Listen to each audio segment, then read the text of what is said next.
Right, 6:38. Laura, thanks very much indeed. The former leader of the English Defence League, Tommy Robinson, has caused fury after accusing the Finsbury Park Mosque of creating terrorists. Well, after the terror attack last night, he tweeted, "The mosque where the attack happened tonight has a long history of creating terrorists and radical jihadists and promoting hate and segregation." And he joins us now.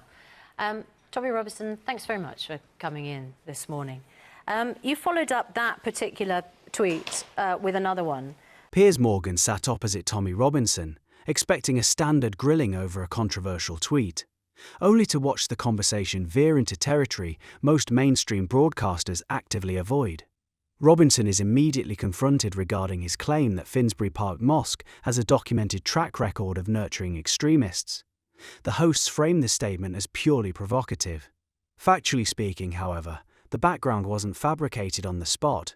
The mosque notably housed Abu Hamza, a notorious figure whose radical preaching became synonymous with extremist recruitment throughout the late 90s and early 2000s. Outlets across the entire political spectrum extensively reported on that pipeline. Yet the reaction in the studio treats referencing that history as an unpardonable attack on the present. Which raises a telling question. If the establishment has genuinely reformed, why does pointing out its past still provoke such defensive hostility? Mosque was a UK government-protected planning centre for hundreds of jihad attacks, plots which killed British soldiers and children.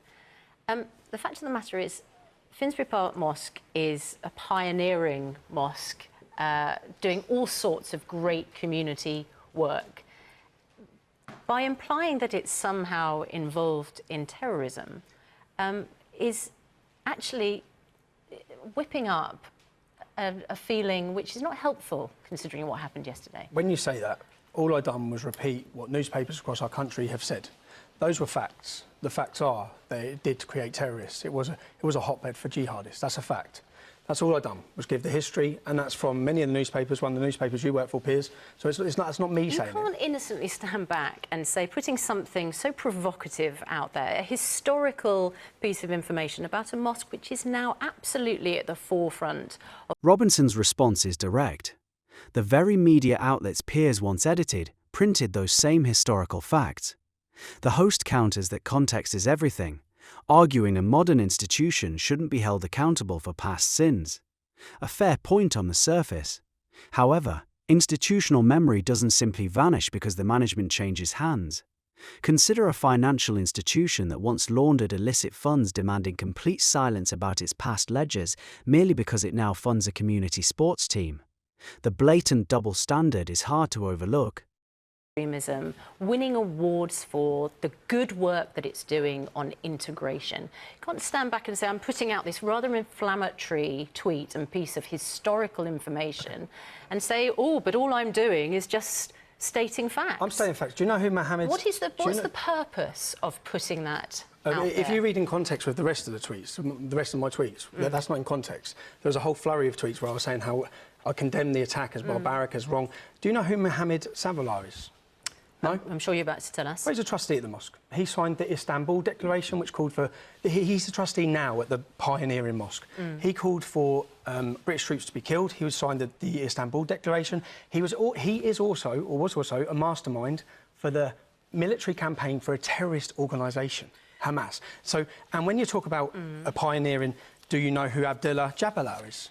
No? Unfortunately, you can cast out all sorts of criticisms. Robinson points directly to a current trustee associated with the Istanbul Declaration and other questionable ties. The hosts push back hard, asserting the mosque no longer resembles its former self. Yet the core practical question stays unresolved. How many similar individuals still hold influential roles within the network of institutions that previously fostered radicalism? The sidestepping is almost masterful in its repetition. And just when it seems the discussion might stay anchored to tangible evidence, the climate heats up. We don't have them on the programme for a right of reply. No, but OK. Well, what I'm telling you is that hate preachers are still speaking at that mosque. Muslim Brotherhood Which mosque? At the Finsbury Park Mosque. That's not where the attack was. No, but no, you've come on and you're talking to me about the Finsbury Park Mosque. Because it's what you tweeted about. Here's my point, Tommy. Here's my point, right? I've read a lot of stuff that you've said and done. I know your history, right? I know all of it. Good, bad and ugly. Some of it's ugly, and some of it I agree with, right? My issue with what you did yesterday was that within 1 hour of this utter lunatic, this terrorist, driving from Wales and deliberately mowing down innocent people, as it turned out all Muslims, outside the Muslim Welfare House, not the Finsbury Park Mosque, killing one, maiming maybe 10 others, is that your first thought process was not to express sympathy for what had happened. Oh, hang on. I read the tweets in sequential order, right? That within 1 hour, your thought process was to go on the attack, to talk about another mosque, not the one that had been attacked, to talk about it in historical context of when everyone knows the Finsbury Park Mosque at the turn of the century was a bad place with Abu Hams and everything else, right? And what you were doing was fomenting hatred and almost suggesting that somehow this attack, this revenge attack, as you put it, was in somehow... Observe how Piers pivots toward character, bringing up Robinson's past actions and accusing him of inciting hostility by raising history within an hour of the tragedy.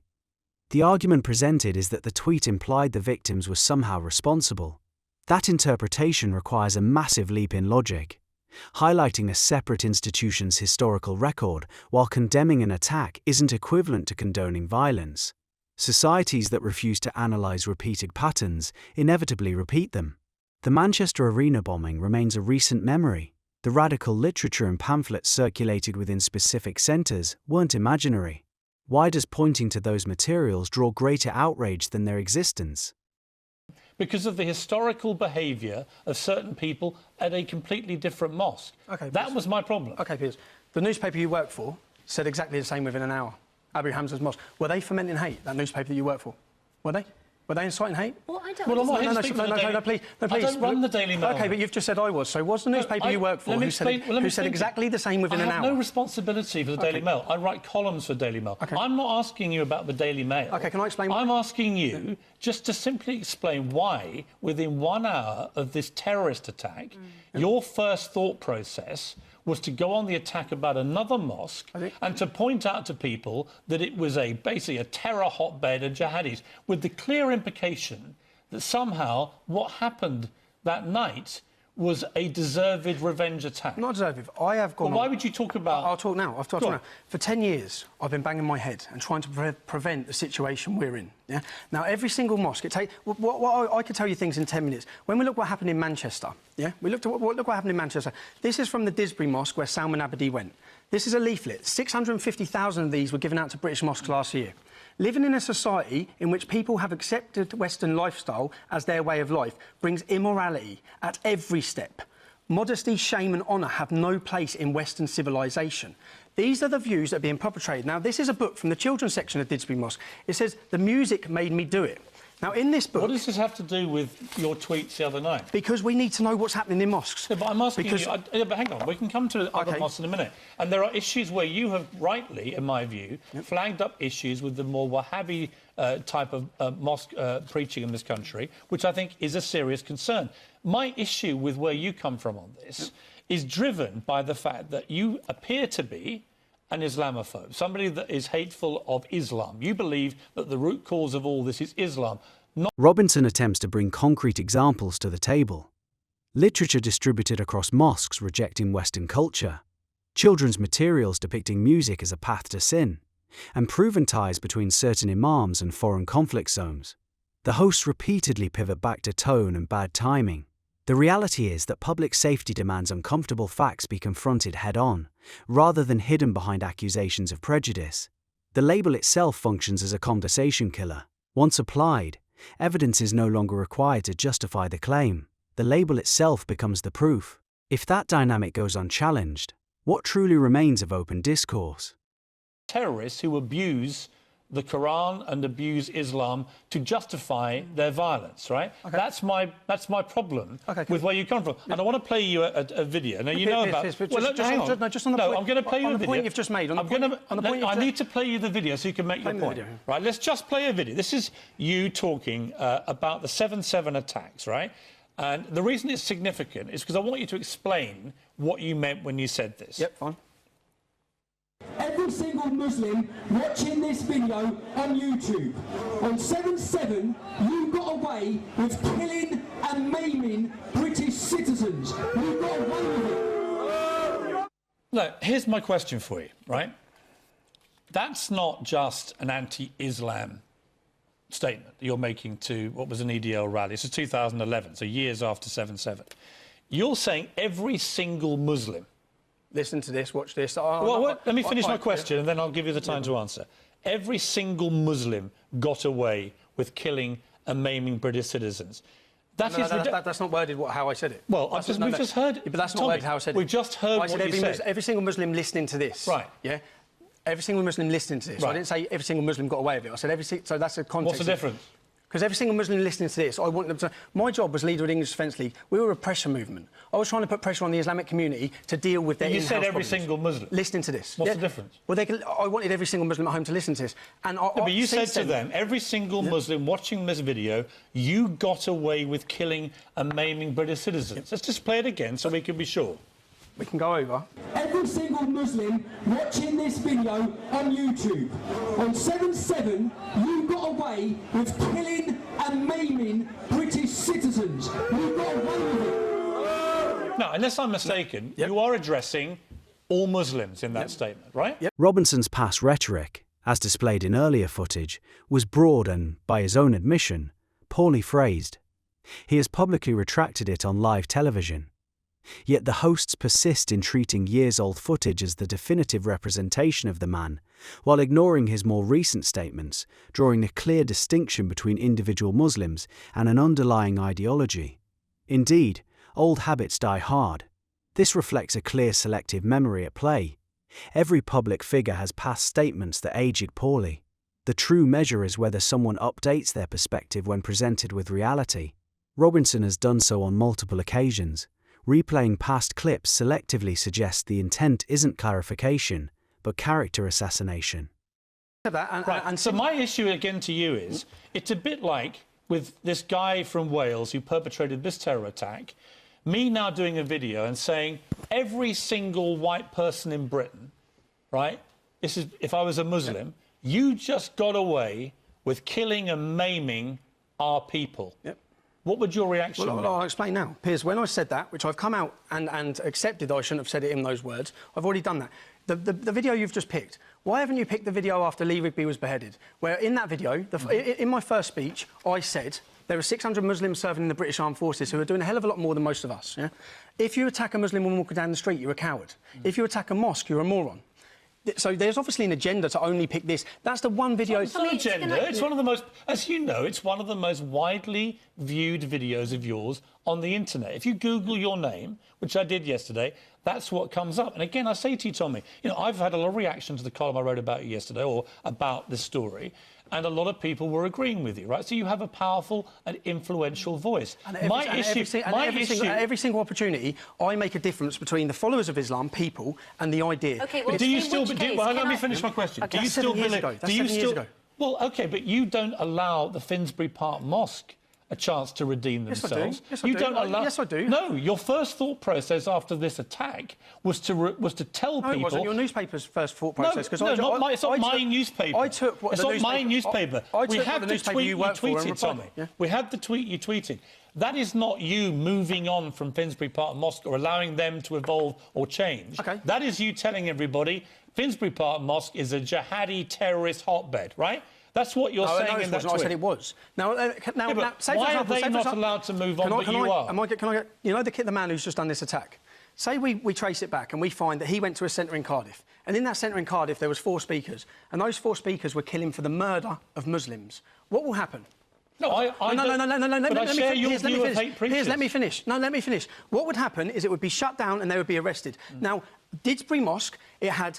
One imam, Muhammad Adam, said that if you see non-Muslims walking down the street, you make sure they cross the other side, yeah? You do not say salam to them, do not show them respect. Tommy. If people... another hate preacher... No, please, let me finish. I agree with you about... Piers, let me finish. I agree with you Piers, please, let me finish. Islamist hate preachers. Let me finish, because, you want to know why... Who are you trying to persuade with this? No, I'm trying to explain to you why we're in the situation we're in. People see no light at the end of the tunnel. After that attack in Manchester, where... And this is hatred against music, where he targeted a kid's concert. He could recite the Quran without looking at it. The imam from that mosque was fighting jihad for years in Libya. Okay? Yes, now, that, Tommy, no, please let me finish. Please, Piers, let me finish. No, because you're let missing my point. No, you're missing the point. I'll get to the point.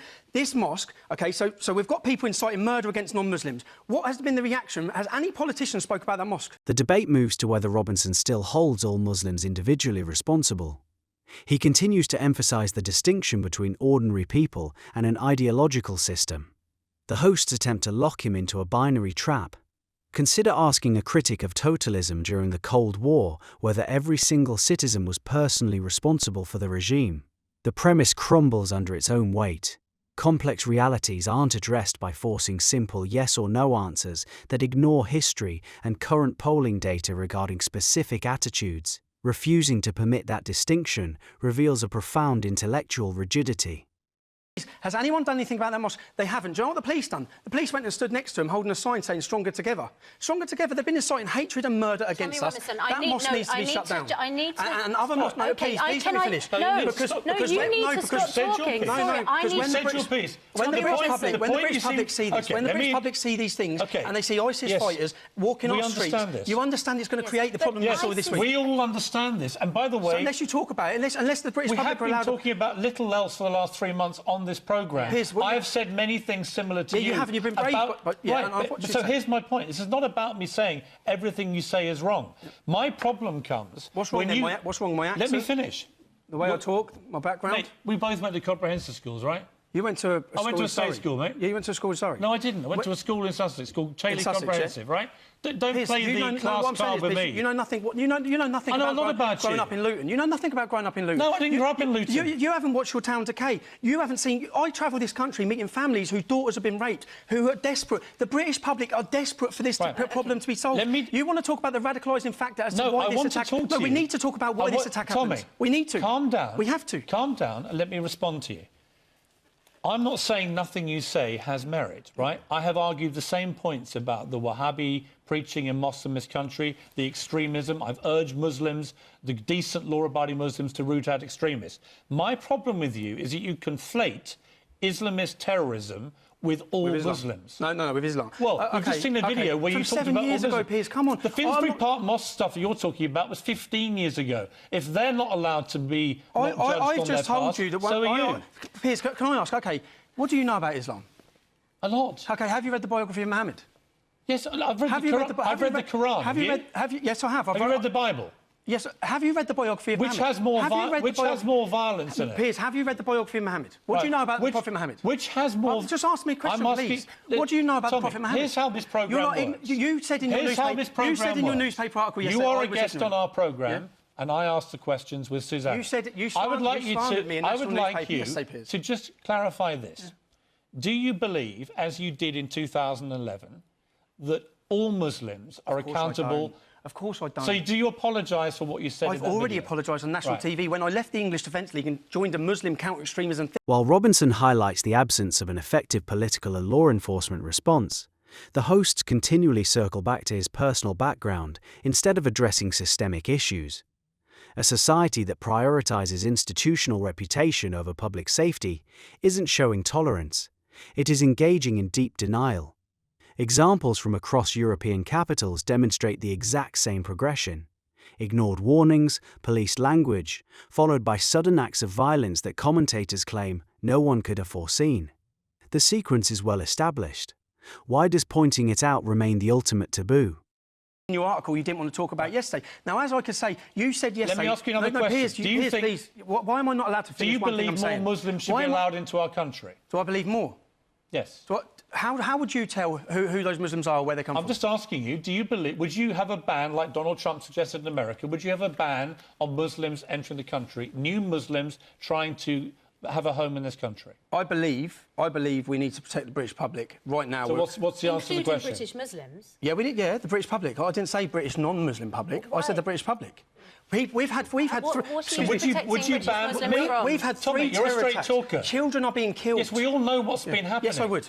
I would stop. You would ban all Muslims. I would temporarily halt Muslim immigration to this country until we get a grip of the problem. Now, again, Piers, you said in your newspaper yesterday that I was... It's not my newspaper. You said in your article yesterday to the national newspaper, you acted like I was ignorant and I was stupid, OK? I was ignorant. You have not... I didn't call you either of those things. You did. I said you were violent because you have a long record of criminal convictions for violence. You led a hooligan firm at Luton. Piers, Your name is not even Tommy Robinson. You renamed yourself after the leader of Luton Football Club's main hooligan gang, Piers, Men in Gear, right? You accept all that, do you? Yeah, I do. I've not come here. So you have a record I've of not come here violence. to have a slandering match with you because that doesn't get this cause anywhere. I want to do a public service. I want to address the issues. I want to talk about why we've got dead kids in Manchester. I want to prevent what's happening. I haven't come here for you to... I could pick things with your history. You're a bit involved... The discussion turns directly to immigration policy and temporary pauses.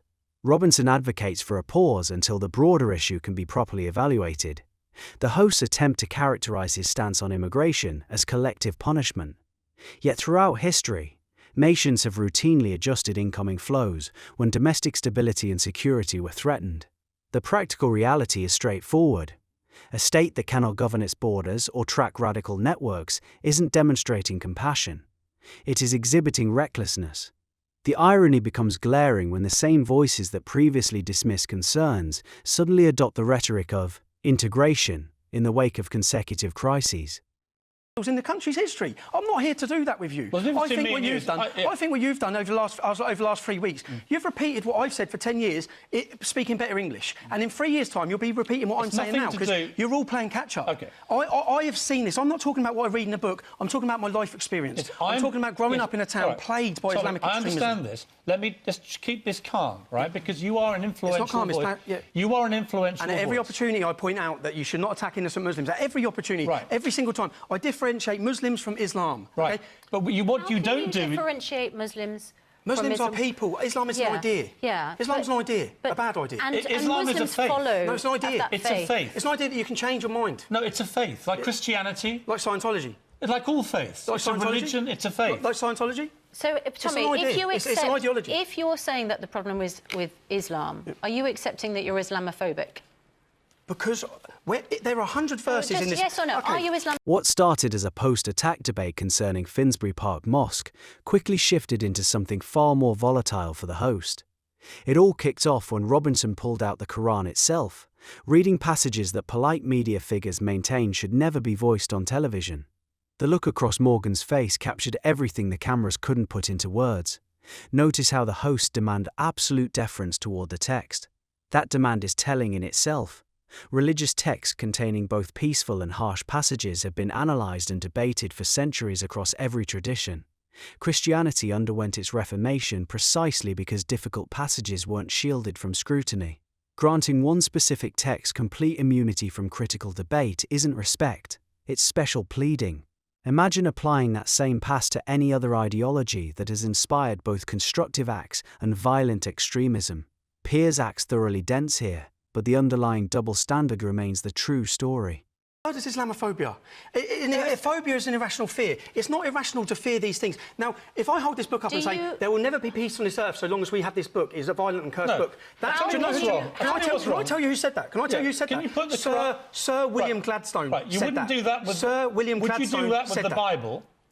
Show some respect. Show some respect. Show some respect. Have you read this book? For people... Have you read this book? There are over a billion people... There are 100 verses in this book that incite violence and murder against us. Show some damn respect. The entire broadcast evolved into an intense confrontation, leaving a bitter aftertaste. History offers endless lessons about societies that refuse to critique the ideas driving violence.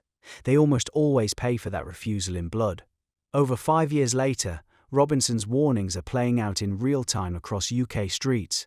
How many more evasions and manufactured surprises must occur before the state and mainstream outlets finally address this crisis at its root?